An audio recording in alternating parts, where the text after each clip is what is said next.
चमत्कार को नमस्कार। जी हाँ दोस्तों, यह बात बिल्कुल सच है कि पूरी दुनिया चमत्कार को नमस्कार करती है।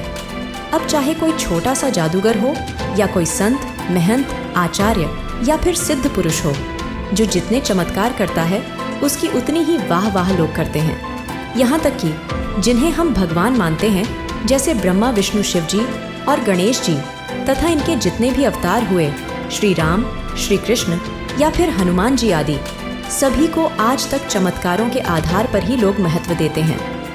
लेकिन यह कोई पैमाना नहीं है किसी को भगवान मानने का। फिर भी आज हम आपको ऐसे चमत्कारों से अवगत कराएंगे जिनके बारे में आपने शायद ही कभी सुना हो। आज हम ब्रह्मा, विष्णु, शिव जी, दुर्गा जी, ब्रह्म या परब्रह्म के बारे में नहीं, बल्कि पूर्ण ब्रह्म सर्व सृष्टि रचनहार कबीर परमेश्वर जी के चमत्कारों से आपको अवगत करवाएंगे तथा सिद्ध करेंगे कि वास्तव में परमेश्वर की जिस महिमा का गुणगान वेद शास्त्रों में किया गया है, वे चमत्कार किसी और ने नहीं बल्कि स्वयं कबीर साहिब जी ने किए हैं। जी हाँ, आप सही सुन रहे हैं, हम काशी वाले कबीर की बात कर रहे हैं, जिनके दोहे हम बचपन से ही सुनते आए हैं और जिन्हें आज तक हम एक कवि, संत, समाज सुधारक और कबीर जुलाहा के रूप में ही देखते आए हैं। लेकिन आज हम आपको उनके कुछ ऐसे अद्भुत चमत्कारों के विषय में बताएंगे जिनके बारे में आज तक आपने नहीं सुना होगा। वैसे तो कबीर साहिब ने सन 1398 से सन 1518 तक अपने 120 वर्ष के जीवन काल में अनगिनत चमत्कार किए हैं, परंतु आज हम आपको उनके कुछ चमत्कारों का वर्णन इस वीडियो में कर रहे हैं। सबसे पहला और बड़ा चमत्कार कबीर साहिब जी का इस धरातल पर प्रकट होना ही है। जी हाँ, परमेश्वर कबीर जी इस धरती में सन 1398 विक्रमी संवत 1455 में ज्येष्ठ मास की पूर्णिमा को प्रकट हुए। उन्होंने किसी माँ के गर्भ से जन्म नहीं लिया, बल्कि भारत की पवित्र भूमि काशी के लहरतारा तालाब में एक विकसित कमल के फूल पर सतलोक से सशरीर आकर शिशु रूप में प्रकट हुए थे, जिसका प्रमाण पवित्र ऋग्वेद मंडल 9 सूक्त 93 मंत्र 2, ऋग्वेद मंडल 10 सूक्त 4 मंत्र 3 देता है, जिसमें लिखा है कि उस पूर्ण परमात्मा का जन्म माँ के गर्भ से नहीं होता, बल्कि वह परमात्मा सशरीर आता है और सशरीर अपने अमर धाम को चला जाता है। दूसरा चमत्कार शिशु रूपधारी कबीर साहिब के नामकरण के लिए जब काजी आए और उन्होंने कुरान शरीफ खोला तो उसके सारे अक्षर कबीर कबीर हो गए और उसमें कोई अन्य लेख नहीं बचा। इस तरह कबीर साहिब जी ने अपना नामकरण स्वयं करवाया, जिस घटना का चित्रण संत गरीबदास जी ने इस प्रकार किया है। काजी आए कुरान ले, धर लड़के का नाम, अक्सर अक्सर में फुरा धन कबीर बल जाऊं मैं। सकल कुरान कबीर है, हरफ लिखे जो लेख, काशी के काजी कहें या गई दीन की टेक। तीसरा चमत्कार कबीर साहिब जी की परवरिश की लीला है। कबीर परमेश्वर की परवरिश की लीला कुंवारी गाय के दूध से हुई थी, अर्थात बचपन में कबीर जी कुंवारी गायों का दूध पीते थे। ऋग्वेद मंडल 9 सूक्त 1 मंत्र 9 भी इस बात की गवाही देता है कि जब परमात्मा शिशु रूप में धरती पर आता है तो उसकी परवरिश की लीला कुंवारी गाय के दूध से होती है। चौथा चमत्कार परमेश्वर कबीर जी के मुँह बोले माता पिता बहुत ही निर्धन थे और उनके ऊपर कर्ज हो गया था, जिससे दोनों चिंतित रहते थे। दोनों को चिंतित देख बालक रूप में कबीर साहिब ने बोला, आप चिंता न करो, आपको प्रतिदिन एक 10 ग्राम सोने की मोहर पालने के बिछोने के नीचे मिलेगी, जिससे उनका कर्ज खत्म हुआ और चिंता समाप्त हुई। दोस्तों, 5 वर्ष की आयु से ही कबीर साहिब ने उस समय के ऋषि महर्षि, मंडलेश्वरों और काजी, मुल्ला, पीरों को ज्ञान चर्चा में छक्के छुड़ाने शुरू कर दिए थे और कबीर जी ने पाखंडवाद का खंडन किया व प्रेम, भाईचारे और दोनों धर्मों में एकता का संदेश दिया।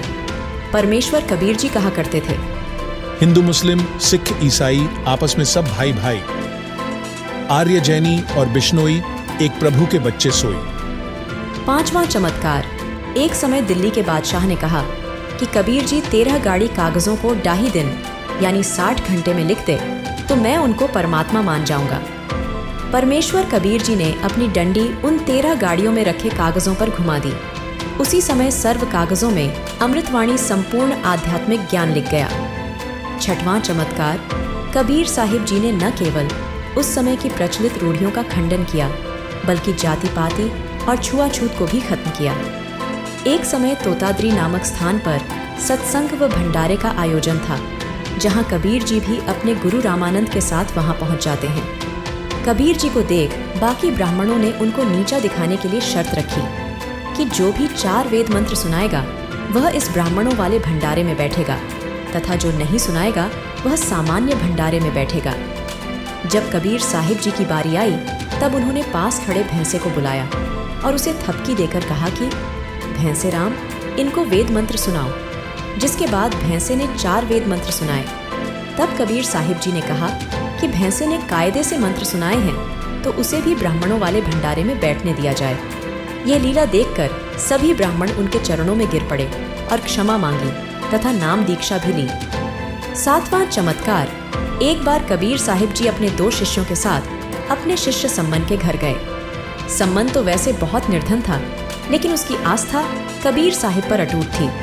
सम्मन इतना निर्धन था कि बहुत बार तो उसके पास खाने के लिए खाना भी नहीं होता था। उस दिन भी कुछ ऐसा ही हुआ। जब सम्मन की पत्नी नेकी ने देखा कि उधार मांगने पर भी कोई आटा उधार नहीं दे रहा, तो उसने सम्मन और अपने पुत्र सेव को कहा कि आप चोरी कर लाओ, जब हमारे पास आटा होगा तो हम वापस कर देंगे। परंतु जब वह चोरी करने गए तो सेव पकड़ा गया और सम्मन गुरुदेव जी की बदनामी के डर से सेव यानी अपने पुत्र की गर्दन काट दी। और सुबह होते ही नेकी ने भोजन तैयार किया और कबीर साहिब जी को एहसास तक नहीं होने दिया कि वह मर चुका है। खैर, कबीर साहिब परमात्मा है, उनसे क्या छिपा है। कबीर साहिब ने सिर्फ इतना कहा कि आओ सेव, जीम लो, यह प्रसाद प्रेम। शीश कटत हैं चोरों के, साधुओं के नित्य क्षेम। परमेश्वर के इतना कहते ही सेव जीवित होकर पंगत में आकर साथ बैठकर खाना खाने लगा था।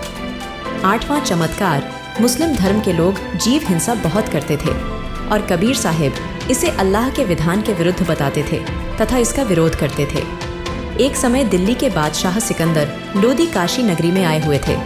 तब वहाँ के काजी मौलवियों, जो कि कबीर जी से चिढ़ते थे, उन्होंने कबीर साहिब जी की शिकायत सिकंदर लोदी से कर दी।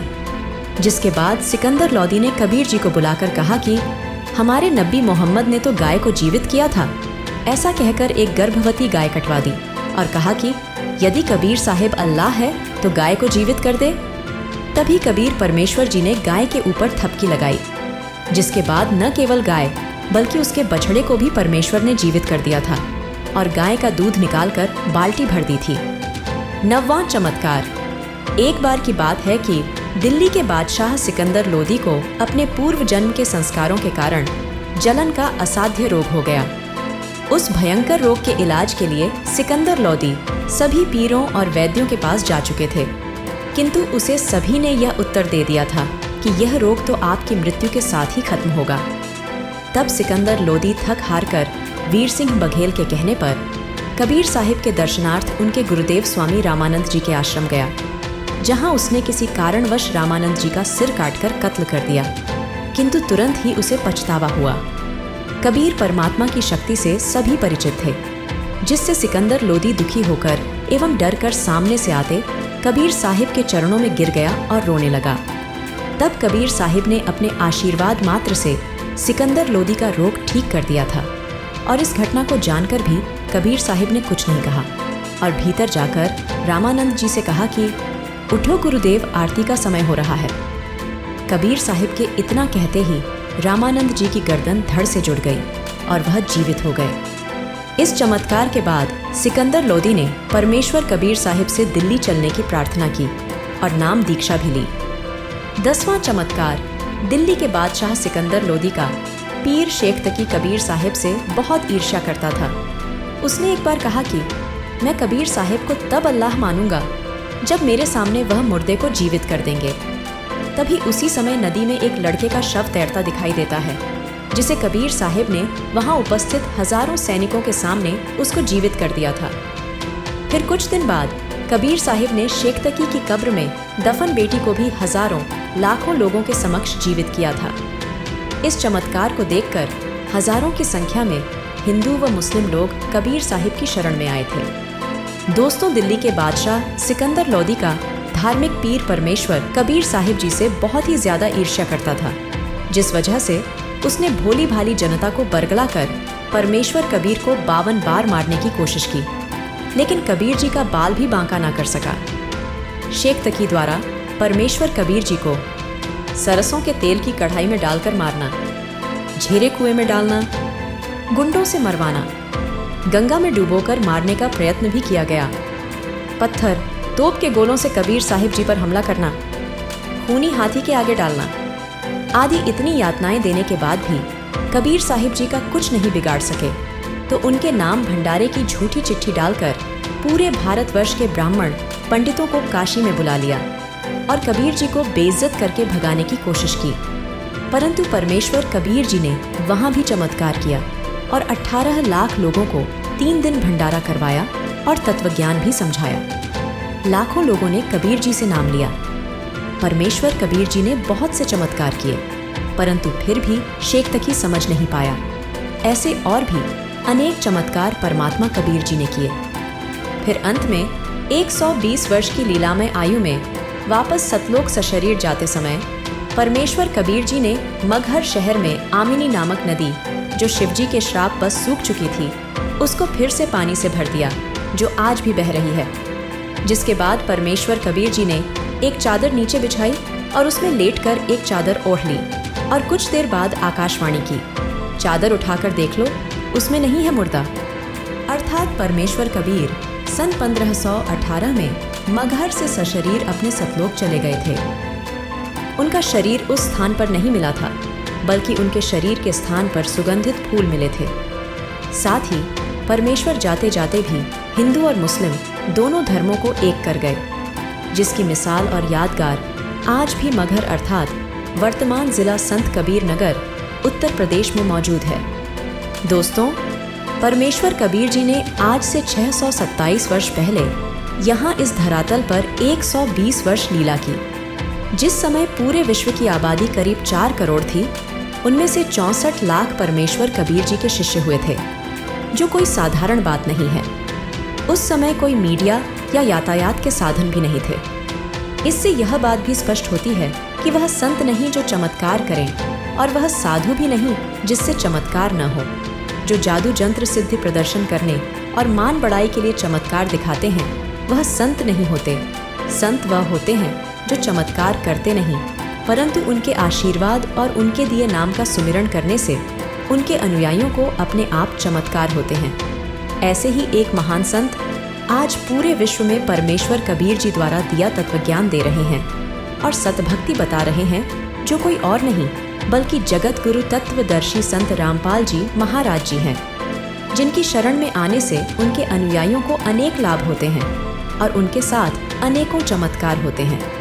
बहुत से अनुयायियों को जीवन दान देने वाले संत रामपाल जी महाराज स्वयं पूर्ण ब्रह्म परमेश्वर कबीर साहिब जी हैं, जो काम कबीर परमात्मा आज से 627 वर्ष पूर्व किया करते थे। वही काम आज संत रामपाल जी महाराज जी कर रहे हैं। अपने सभी भक्तों को लाभ दे रहे हैं और सतभक्ति देकर उनका कल्याण कर रहे हैं। संत रामपाल जी महाराज जी सभी धर्मों के सद्ग्रंथों से प्रमाणित ज्ञान पूरे विश्व को दे रहे हैं और उनके तत्व ज्ञान को समझकर दिन प्रतिदिन बहुत से लोग उनसे नाम दीक्षा ले रहे हैं और अपना कल्याण करवा रहे हैं। इसलिए आप सभी से करबद्ध प्रार्थना है कि आप भी संत रामपाल जी महाराज का सत्संग प्रतिदिन संत रामपाल जी महाराज YouTube चैनल पर देखें और उनसे नाम दीक्षा ग्रहण करके अपने मानव जीवन का कल्याण करवाएं। धन्यवाद।